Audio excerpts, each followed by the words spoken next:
Students, so we will start a NCERT series. तो NCERT series जो हम start करने वाले हैं, हम हर सब्जेक्ट की एनसीईआरटी आपको पढ़ाएंगे 11th-12th की, जितने भी हमारी यूपीएससी में सब्जेक्ट्स होते हैं उन सारे सब्जेक्ट्स को। और हम एनसीईआरटी जितना जल्दी हो सकता है उतना जल्दी कवर करने की कोशिश करेंगे, बट जल्दी कवर करने की कोशिश में हम क्वालिटी को डिग्रेड नहीं करेंगे, क्वालिटी भी हम मेंटेन करके रखेंगे कि जो भी एनसीईआरटी के पॉइंट्स हैं, लाइन के बिटवीन में जो पॉइंट्स हैं, लाइन में जो बोला गया है वो आपका उसको मतलब समझ में आए, क्यों ऐसा बोला गया है, किस लिए ऐसा बोला गया है। तो वो सारी चीज़ें हम देख के एनसीईआरटी में अब हम पूरी तरह एनसीईआरटी बेसिस पे पढ़ेंगे। अब आपको पता है कि जैसे कि यूपीएससी का अभी आजकल ट्रेंड बहुत चेंज हो गया है। इस बार का जो पेपर आया था उसमें बहुत लोग नहीं सेलेक्ट हुए, जो बहुत अच्छा परफॉर्म भी करते थे टेस्ट सीरीज़ में, वो भी नहीं सेलेक्ट हुए। तो मैं आपको एक चीज़ बता दूं कि आपको एनसीईआरटी पे इतने अच्छे से पढ़ना है, एनसीईआरटी को जितनी भी लाइंस हैं, जो भी लाइंस है, आपको सब कुछ पता होना चाहिए, ठीक है। तो इस सीरीज़ में जो है, हम जो एनसीईआरटी सीरीज़ स्टार्ट कर रहे हैं, हम उसमें एंशिएंट हिस्ट्री से स्टार्ट कर रहे हैं, because it is the toughest subject जो बच्चे छोड़ के चले जाते हैं जनरली, ठीक है। तो एंशिएंट हिस्ट्री से हम पढ़ाना स्टार्ट कर रहे हैं। एंशिएंट हिस्ट्री हम जल्दी से जल्दी कंप्लीट करने की कोशिश करेंगे और बहुत अच्छे से कवर कराएंगे, इसलिए जितने भी बच्चे हैं वो सब इस सीरीज़ को देखें। और इस सीरीज़ में हम आपके पूरे डाउट्स कवर करेंगे, जो भी पीछे के क्वेश्चंस हैं उनको सॉल्व करने की कोशिश करेंगे।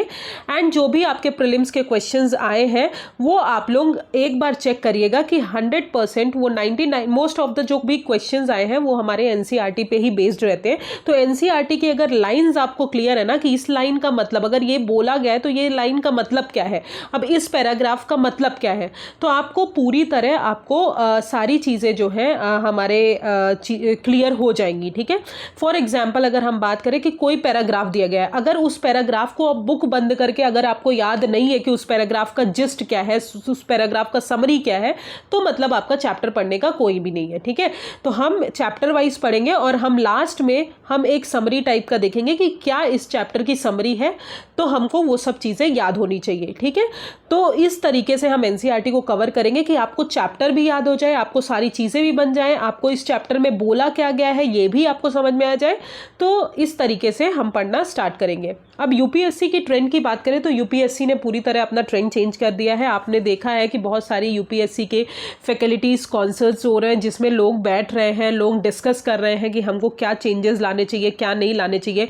सीसैट बहुत टफ हो गया है, तो मैं आपको एक चीज़ बता दूं, जिनका जीएस बहुत अच्छा स्ट्रॉन्ग है तो वो प्लीज़ सीसैट पे बहुत फोकस करें, बिकॉज सीसैट जो है अगर क्वालिफाई ही नहीं होगा तो आपका जीएस क्वालिफाई होने का कोई मतलब नहीं है, ठीक है। तो सीसेट क्वालिफाई होना बहुत ज़रूरी है, इसलिए आप दोनों पेपर पे इक्वली ध्यान दीजिए। बट हम कोशिश करेंगे जितना भी अच्छा हो सकता है हम उतने अच्छे से आपको सारे एनसीईआरटी कवर कराएंगे, जिसमें लाइन बाय लाइन आपको एनसीईआरटी का मतलब समझ में आ जाए, एनसीईआरटी की जो चैप्टर्स हैं वो समझ में आ जाए और आपको कोई दिक्कत ना हो किसी और बुक को पढ़ने में, ठीक है। तो हम अभी क्लास 11th की जो एनसीईआरटी है वो हम शुरू करने वाले हैं, जिन प्रोफेसर आर.एस. शर्मा की है, शायद सतीश चंद्र प्रोफेसर हैं चेयरमैन, तो उनकी जो बुक है एनसीईआरटी, ओल्ड एनसीईआरटी, हम वो स्टार्ट करेंगे। और उसमें जो पहला चैप्टर है, that is first chapter is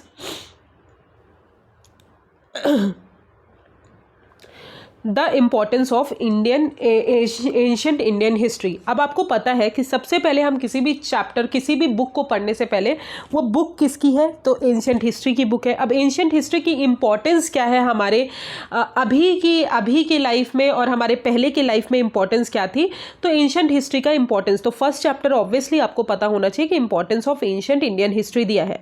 तो let's come to the first chapter. And first chapter में अगर बात करें तो जितना भी चीज़ें हैं मैंने सब, ये पीडीएफ भी आपको प्रोवाइड किया जाएगा आफ्टर, जब भी ये पूरी एनसीईआरटी कंप्लीट हो जाएगी।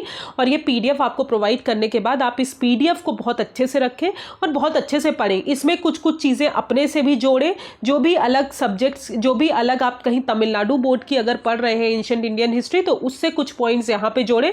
बट अगर हम बात करें कि सबसे ऑथेंटिक बुक कौन सी मानी जाती है, यूपीएससी कौन सी मानती है, वो हमारी एनसीईआरटी है सीबीएसई बोर्ड की, तो इसलिए आपको वो पढ़ना ज़्यादा ज़रूरी है। तो सबसे पहले चैप्टर 1 है the importance of ancient Indian history. अब एंशिएंट इंडियन हिस्ट्री की अगर बात करें तो आपको पता है हिस्ट्री हमारी हम 3 पार्ट में पढ़ते हैं। एंशिएंट जो हमारी सबसे पहले थी, फिर मिडाइवल जो कि हमारी बीच में आई, और तीसरी है मॉडर्न इंडियन हिस्ट्री जो हम ईस्ट इंडिया कंपनी के बाद पढ़ते हैं। ठीक है, तो दीज आर द 3 हिस्ट्रीज जो हम 3 फेजेस ऑफ हिस्ट्री जो हम पढ़ते हैं अपने यूपीएससी प्रिपरेशन में। और मोस्ट ऑफ द स्टूडेंट जो है वो हमारे एंशिएंट हिस्ट्री और मिडाइवल हिस्ट्री छोड़ के जाते हैं, तो हम वो दोनों ही कवर करेंगे इसके अंदर। तो आप बहुत अच्छे से एकदम पढ़िए, और जो भी बच्चे हैं उनको रिकमेंड करिए कि वो भी इससे पढ़ ले, बिकॉज इससे पढ़ने के बाद आपको क्या होगा, जब आप बुक को रीड करेंगे ना तो यू विल आपको कोई भी प्रॉब्लम नहीं फेस होगी, आप बिल्कुल अच्छे से उस चैप्टर का जिस्ट निकाल सकते हैं। और एक चीज़ मैं आपको बता रही हूँ, यहाँ पे मेरे पास ज़्यादा रिसोर्सेज ना होने के कारण मैं उसका जिस्ट जो है मैं आपको बाय ओरली बताऊंगी, बट आपको क्या करना है, आपको जब भी एनसीईआरटी आप पढ़ लें तो आप बुक को बंद करें और एक पेज उठाएं, एक पेज में उसके बाद आप लिखना स्टार्ट करें कि what are the things which are discussed in this chapter. तो वो 5 चीज़ें अगर आपको वो 5 चीज़ें हैं चैप्टर में वो याद है तो मतलब आपका फर्स्ट चैप्टर कंप्लीट हो गया। तो इस टाइप से हम पढ़ेंगे। तो सबसे पहले आते हैं the importance of ancient Indian history, chapter का नेम है। अब सबसे पहली बात अगर बात करें तो इम्पॉर्टेंस बताई गई है कि क्या ज़रूरी है, क्यों है ये, क्यों इम्पॉर्टेंट है हमारी एंशिएंट इंडियन हिस्ट्री। अब आपको पता है कि अगर हमको एंशिएंट हिस्ट्री नहीं पता होगी तो हमको कभी भी क्रोनोलॉजी नहीं पता होगी लोगों की। ठीक है, लोग कब आए, कौन सी सिविलाइजेशन कब आई, किसके बाद क्या आया, क्या कल्चर लेकर आए, क्या सोशल, क्या हमारा सोसाइटी था, क्या कल्चर था, क्या रिलीजन था, क्या लैंग्वेजेस यूज़ करते थे, तो वो सारी चीज़ें हमको नहीं पता होंगी। तो सबसे पहले अगर बात करें तो क्यों इंपॉर्टेंट है स्टडी एंशिएंट हिस्ट्री की, तो सबसे पहली बात हमारे फर्स्ट पैराग्राफ में यही बताया गया कि एंशिएंट हिस्ट्री की स्टडी हमारे लिए इंपॉर्टेंट क्यों है। तो पहली चीज़ वो बहुत सारे रीज़न की वजह से इंपॉर्टेंट है। पहला कि पीपल जो भी आए, कैसे आए, कब आए और कैसे उन्होंने अपना कल्चर को हमारे इंडिया में डेवलप किया, उन्होंने उसके बाद कल्चर डेवलप किया, फिर आप भैया कल्चर तो डेवलप करिए, धीरे धीरे वो आ गए, कैसे आए ये सब तो हमने देख लिया। अब भाई वो खाते क्या थे, क्या एग्रीकल्चर प्रोड्यूस करते थे, क्या लाइफ थी उनकी, सिक्योर थी, सेटल थी, केव में रहते थे या फिर बढ़िया बड़े बड़े हाउसेस में रहते थे, अच्छे अच्छे बना के हाउसेस में रहते थे, क्या नेचुरल रिसोर्सेज यूज़ करते थे, ठीक है, उनका लाइवलीहुड क्या था, farming, spinning, weaving, metal working, ये सारी चीज़ें वो कैसे जान पाए, कैसे वो फॉरेस्ट को क्लियर किए, कैसे वो विलेजेस और सिटीज़ को बनाए और कैसे अपना लार्ज किंगडम डेवलप किया। तो दीज आर द थिंग्स जो हैं वो हमारी एंशिएंट हिस्ट्री की इंपॉर्टेंस बताती है। अब फर्स्ट पैराग्राफ की अगर बात करें तो स्टडी जो है हमारी एंशिएंट हिस्ट्री क्यों इंपॉर्टेंट है, इसकी स्टडी क्यों इंपॉर्टेंट है वो बताया गया है, उसके 5 रीजंस बताए गए हैं। तो फर्स्ट पैराग्राफ में यही बताया गया कि उसके एंशिएंट हिस्ट्री जो है हमारी इंपॉर्टेंट है और उसके क्या रीजंस है। तो पहला है कि कैसे पीपल आए, कैसे उन्होंने अपना कल्चर डेवलप किया, कैसा सबसे पहला कल्चर उनका था हमारे इंडिया में डेवलप करने का। दूसरी चीज़ उनका कैसे उन्होंने एग्रीकल्चर स्टार्ट किया, अपनी लाइफ को सिक्योर किया। तीसरी चीज़ जो भी नेचुरल रिसोर्सेज थे उन्होंने कैसे यूज़ किए और अपने लाइवलीहुड के लिए कैसे यूज़ किया। फोर्थ चीज़ ये थी कि कैसे उन्होंने फार्मिंग स्टार्ट की, स्पिनिंग स्टार्ट की, वीविंग स्टार्ट की, मेटल वर्किंग स्टार्ट की और उन्होंने फॉरेस्ट क्लियर किया और अपना एक लार्ज किंगडम बनाया। So this is all about the first paragraph. Okay, तो यहाँ पे मैंने लिखा है why ancient history is important and these are the 5 points which is written very thoroughly in the NCERT. So in 5 points को आपको कैसे याद रखना है, तो 5 पॉइंट्स को सबसे पहली चीज़ कि अर्लीस्ट कल्चर कब आया होगा, कैसे पीपल आए होंगे। दूसरी चीज़ एग्रीकल्चर कब आया होगा, कैसे उन्होंने एग्रीकल्चर के लिए वो किया। तीसरी चीज़ नेचुरल रिसोर्सेज, अब एग्रीकल्चर हो गए तो नेचुरल रिसोर्सेज भी होंगे। चौथी चीज़ उनको फार्मिंग, स्पिनिंग, वीविंग और इन सब के बारे में वो कैसे जाने। और फोर्थ चीज़ कि उन्होंने फॉरेस्ट क्लियर करके अपना लार्ज किंगडम कैसे बनाया। तो ये सारी चीज़ें हमको एंशिएंट इंडियन हिस्ट्री की स्टडी बताती है। ओके, नेक्स्ट अगर बात करें, इतनी सारी चीज़ें तो हमको एंशिएंट हिस्ट्री बताती है, बट हमारे लिए कोई भी रिटन पर्सपेक्टिव, रिटन वाली चीज़ें नहीं पता है, इतना ज़्यादा हमको नहीं है। हमारे पहले क्या था, जब एंशिएंट हिस्ट्री, जब हमारे प्री हिस्टोरिक पीरियड चल रहा था तब इतना कुछ लिखा पढ़ी हमारे यहाँ नहीं होता था, मतलब बिल्कुल भी लिख नहीं पाते थे। ठीक है, तो तब तक हम उस कल्चर के बारे में नहीं जानेंगे जब तक हम वो राइटिंग नहीं जानेंगे, वो लिखना नहीं जानेंगे, ठीक है।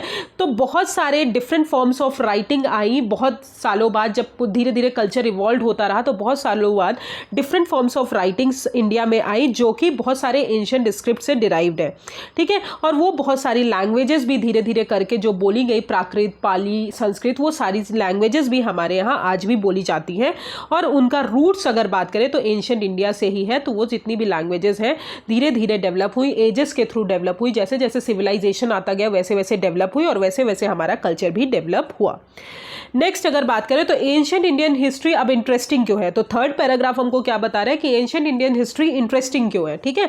तो एंशिएंट इंडियन हिस्ट्री अगर बात करें इंटरेस्टिंग इसलिए है बिकॉज इंडिया में जब भी धीरे धीरे करके बहुत सारे आपको पता है सिविलाइजेशंस आते गए, जैसे कि पहले आर्यंस आए, जब हमारा ऋग वैदिक स्टार्ट हुआ, वैदिक पीरियड, हड़प्पन सिविलाइजेशन के बाद हमारा वैदिक पीरियड स्टार्ट हुआ, उस टाइम आपको पता है आर्यंस आए थे, फिर इंडो आर्यंस आए थे, फिर धीरे धीरे ग्रीक्स आए, हमारे पोस्ट मॉडर्न टाइम पे ग्रीक्स आए, सिंधियास आए, हुनाज आए, टक्स आए। ये सारे जो हमारे न्यूमरस रेसेस थे वो धीरे धीरे हमारे इंडिया में आए और इंडिया को अपना घर बनाया उन्होंने। और हर एथनिक ग्रुप जो था, जितने भी एथनिक ग्रुप थे, उन्होंने इंडियन कल्चर की तरफ कुछ ना कुछ करके कंट्रीब्यूट किया।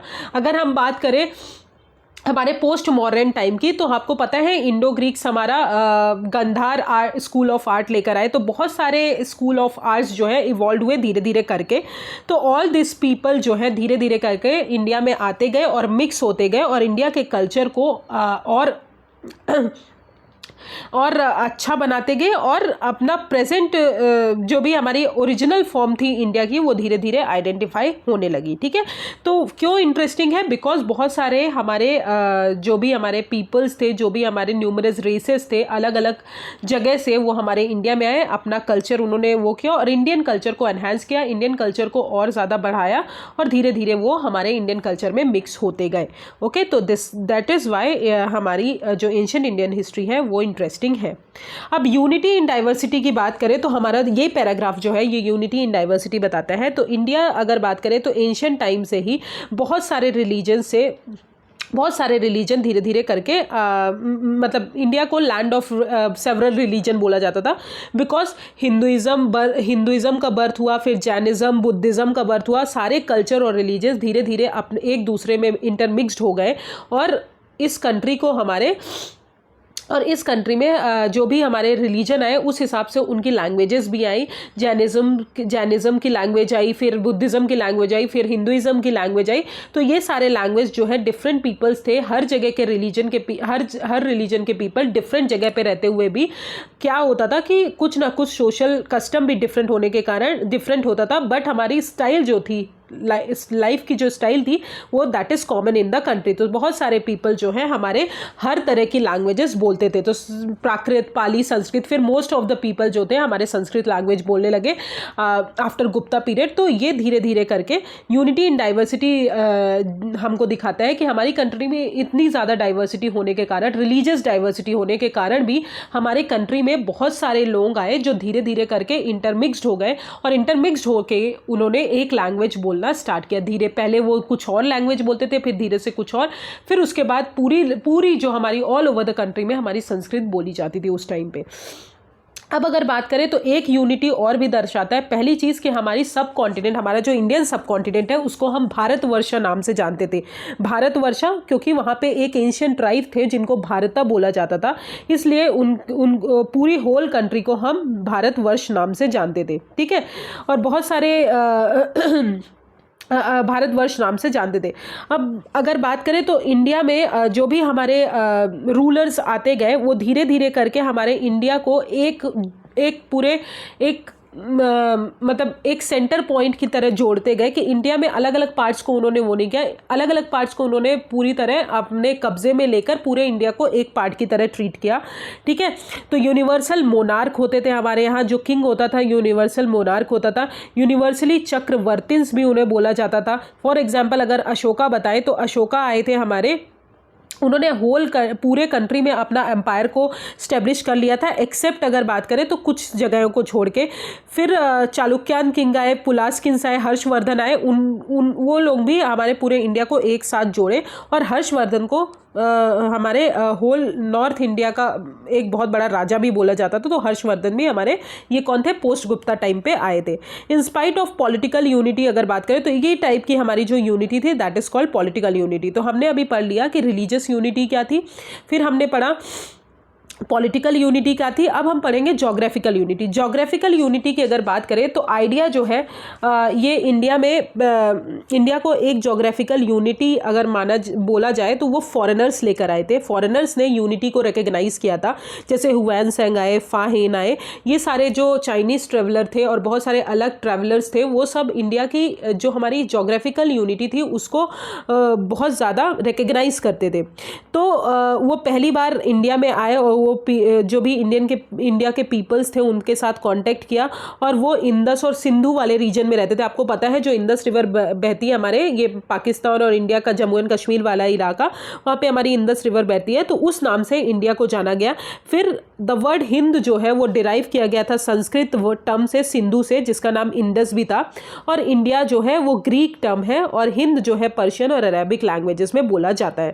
ओके, तो फॉरेनर्स ने हमारी रिलीजियस यूनिटी को भी रिकग्नाइज किया, हमारी जोग्राफिकल यूनिटी को रिकग्नाइज किया।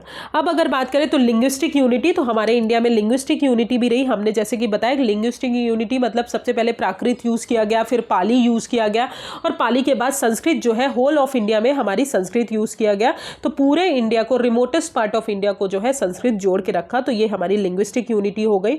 फिर उसके बाद अगर बात करें कल्चरल यूनिटी की, तो रामायण और महाभारत एक एंशिएंट एपिक्स है, आपको पता है हमारे बहुत इंपॉर्टेंट एपिक्स है, हमारे बहुत इंपॉर्टेंट बुक्स है जो आपको भी पढ़नी चाहिए, मतलब इवन हर जनरेशन को पढ़नी चाहिए। तो रामायण और महाभारत की अगर बात करें तो वो तमिल मतलब साउथ इंडिया तक में उतनी ही ज़्यादा फेमस है, उतने ही ज़ील से लोग पढ़ते हैं। ओरिजिनली ये संस्कृत में लिखी गई थी, जब संस्कृत में लिखी गई थी, बट क्या हुआ कि बहुत सारे पीपल्स डेवलप हुए, उनकी लोकल लैंग्वेजेस आई, तो उसके बाद उनको लोकल लैंग्वेजेस में कन्वर्ट किया गया, और लोकल लैंग्वेज में भी रामायण और महाभारत को हर जगह उतना ही प्यार मिलता है, उतने ही अच्छे से पढ़ा जाता है, उतने ही अच्छे से उनकी वैल्यू की जाती है जितने अच्छे से वो अदर स्टेट्स में की जाती है। ठीक है, तो रामायण और महाभारत को बहुत सारे रीजनल लैंग्वेजेस में चेंज करके वो ऑलमोस्ट ऑल मतलब हमारे पूरे कंट्री में, होल कंट्री में, इंडिया में वो यूज़ की जाती है एज अ रिलीजियस टेक्स्ट। अब सोशल सिस्टम की बात करें तो सोशल यूनिटी भी हमारे यहाँ है। जैसे कि अगर हम बात करें तो इंडियन हिस्ट्री जब सबसे पहली बार वर्ण सिस्टम डेवलप हुआ नॉर्थ इंडिया में ऋग्वैदिक टाइम पे, तो almost all over the country वो यूज़ किया जाता था। फॉरेनर्स आए, वो धीरे धीरे दूसरे कास्ट के थे, पर दूसरे कास्ट में कन्वर्ट हुए और धीरे धीरे सेम कास्ट के, मतलब इंडिया के जो कास्ट है, कास्ट सिस्टम है, उसमें कन्वर्ट हो गए और उन्होंने पूरी तरह न्यू रिलीजन बनाया और अपना ओल्ड कास्ट प्रैक्टिसेस को भी कंटिन्यू किया। तो इंडियन का सोशल यूनिटी अगर बात करें तो सोशल यूनिटी भी बहुत ज़्यादा थे, बिकॉज धीरे धीरे जो भी कास्ट सिस्टम हमारे क्रिश्चियंस थे, मुस्लिम्स थे, उनको अफेक्ट कर रहे थे, वो धीरे धीरे दूसरी कास्ट में कन्वर्ट हुए और अपने कास्ट को भी अच्छे से मेंटेन करके चलने लगे। Okay, so this is all about social unity. तो this is all about the first chapter, what we have studied in first chapter. सबसे पहले हमने पढ़ा कि एंशिएंट हिस्ट्री इंपॉर्टेंट क्यों है, उनके 5 रीजन। फिर हमने पढ़ा व्हाट आर द लैंग्वेजेस, जो हमारी लैंग्वेजेस थी, अगर हम राइटिंग को नहीं, लिखना नहीं जानेंगे तो हम कैसे अपना कल्चर डेवलप करेंगे। सेकंड पैराग्राफ ये दिया था। थर्ड पैराग्राफ में यूनिटी इन डाइवर्सिटी में सबसे पहला रिलीजियस यूनिटी दी गई, जैसे कि बुद्धिज्म आए, हमारे हिंदुइज्म आए, हमारे जैनिज्म आए, वो सारे इंटरमिंगल्ड हो गए एक उसमें, और धीरे धीरे करके वो एक यूनिटी की तरह ट्रीट करने लगे। फिर पॉलिटिकल यूनिटी हुई, जैसे कि हमारे अशोका आए, फिर हमारे हर्षवर्धन आए, ये पॉलिटिकल यूनिटी हो गई, यूनिवर्सल मोनार्क हो गए। फिर हमारी जोग्राफिकल यूनिटी की अगर बात करें तो हमारी रिवर नाम से हमारा पूरा कंट्री जाना जाता था, फॉरेनर्स ने रिकग्नाइज किया था। फिर हमारी लिंग्विस्टिक यूनिटी आई, जैसे कि प्राकृत, फिर पाली, फिर Sanskrit whole of the country में यूज़ किया गया। फिर कल्चरल यूनिटी की अगर बात करें तो रिलीजियस टेक्स्ट जो है रामायण एंड महाभारत, वो पूरी तरह हमारे पूरे कंट्री में यूज़ करने लगे। और फिर सोशल यूनिटी की बात करें तो सोशल यूनिटी भी वर्ण और caste system even all of the country में प्रिवेल होता है। साउथ इंडिया में भी अगर बात करें तो ब्राह्मण्स है, तो ब्राह्मण्स में भी बहुत सारे कल्चर हैं, बहुत सारे डिविजन्स हैं। तो ऐसे करके हमारे धीरे धीरे करके हमारा इंडिया जो है बहुत सारा रिच कल्चर में में बिलोंग करता है। तो this is all about the first unit. I hope it is clear and her point आपको क्लियर हो गया होगा। Okay, so every paragraph tells about something and every paragraph का जो भी हमारा जिस्ट है वो हमने यहाँ पे लिख दिया है कि क्यों एंशिएंट हिस्ट्री इंपॉर्टेंट है, पहला पैराग्राफ। दूसरा पैराग्राफ, पीपल क्यों सिविलाइज नहीं कंसीडर किए जाते थे, बिकॉज वो राइटिंग नहीं जानते थे। Why ancient history is interesting, वो भी हमने लिख दिया क्योंकि बहुत सारे लोग आए हमारे। फिर यूनिटी इन डाइवर्सिटी में 4-5 चीज़ें हैं। पहली यूनिटी है रिलीजियस यूनिटी, दूसरी है पॉलिटिकल, थर्ड है हमारी जोग्राफिकल, फोर्थ है हमारी लिंग्विस्टिक, फिफ्थ है कल्चरल यूनिटी और सिक्स्थ है social unity. Now let's come to the question. What are the question? सबसे पहले point out the importance of ancient Indian history. What are the importance of ancient Indian history? We have read the 5 points. What are the 5 points? First is कि कैसे people आए, कैसे वो रहना शुरू किए, ठीक है, तो कैसे अर्लीस्ट कल्चर उन्होंने डेवलप किया। सेकेंड पॉइंट इज एग्रीकल्चर, उनको कैसे पता चला कि सिक्योर लाइफ हमको बनानी है। थर्ड चीज़ नेचुरल रिसोर्सेज के बारे में कैसे पता चला उनको। फोर्थ इज फार्मिंग, हमारा फार्मिंग हो गया, मेटल वर्किंग हो गया, इन सब के बारे में कैसे पता चला। और फिफ्थ, कैसे उन्होंने फॉरेस्ट को क्लियर किया और अपना लार्ज किंगडम डेवलप किया, तो वो हमने यहाँ पे लिख दिया है। तो इंपॉर्टेंस में अगर बात करें तो अर्लीस्ट कल्चर कैसे डेवलप किया, second agriculture, third is natural resources, livelihood, different practices जैसे कि हमारा मेटल वर्किंग हो गया, फार्मिंग हो गया, ये सारी चीज़ें। फिर large kingdom, fifth is large kingdom कैसे डेवलप किया। Next, let's come to the next question. In what ways the ancient Indian history show the basic unity of India? We have already read basic unity of India में सबसे पहले religious unity, जैसे कि हमारे Jainism आए, Buddhism आए, Hinduism आए, उन्होंने इंटरमिंगल्ड हुए, वो एक टाइप का हमारा मतलब ये लोग अपनी अपनी लैंग्वेजेस लेकर आए थे, पर धीरे धीरे करके एक सिंगल लैंग्वेज पूरे होल ऑफ इंडिया में यूज़ करने लगे। पॉलिटिकल यूनिटी की अगर बात करें तो अशोका आए, हर्षवर्धन आए, ये सारे लोग आए जिन्होंने पॉलिटिकल यूनिटी को प्रमोट किया, ठीक है, जैसे कि भारतवर्ष नाम से हमको जाना था। फिर जोग्राफिकल यूनिटी की अगर बात करें तो फॉरेनर्स ने हमारे जोग्राफिकल यूनिटी को बहुत प्रमोट किया, बिकॉज हमारी जो रिवर फ्लो होती थी उस नाम से हम कंट्री को जानते थे, जैसे कि इंडिया और इंडस रिवर है उसको सिंधु बोलते थे, तो सिंध नाम से जाना जाता था। लिंग्विस्टिक यूनिटी की अगर बात करें तो सबसे पोस्ट गुप्ता के पहले तक अगर बात करें तो अलग अलग रिलीजन्स आए, अलग अलग languages I, but post Gupta के बाद संस्कृत एज अ लैंग्वेज वो होल ऑफ द कंट्री में यूज़ किया जाता था। कल्चरल यूनिटी की बात करें तो रामायण एंड महाभारत जो है ये हमारे एपिक्स हैं जो हमारे हर होल ऑफ द कंट्री में यूज़ किए जाते हैं, even in South India and in North India.